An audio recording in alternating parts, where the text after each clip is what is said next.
Yəni, insan usanmamalıdır. Hər zaman haqqı axtarmağa həvəs göstərməlidir. Şeytan onu bu həvəsdən yayındırmamalıdır. Həmçinin insan Allahın dininə həvəslə insanları çağırmalıdır. Allahın yoluna həvəslə dəvət eləməlidir.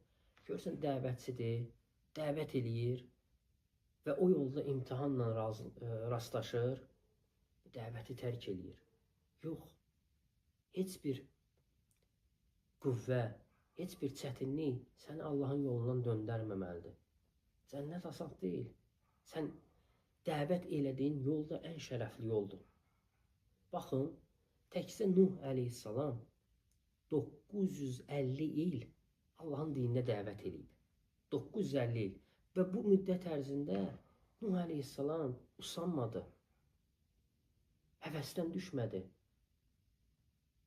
Gecə-gündüz insanları haqq yolu Allahın dininə çağırdı.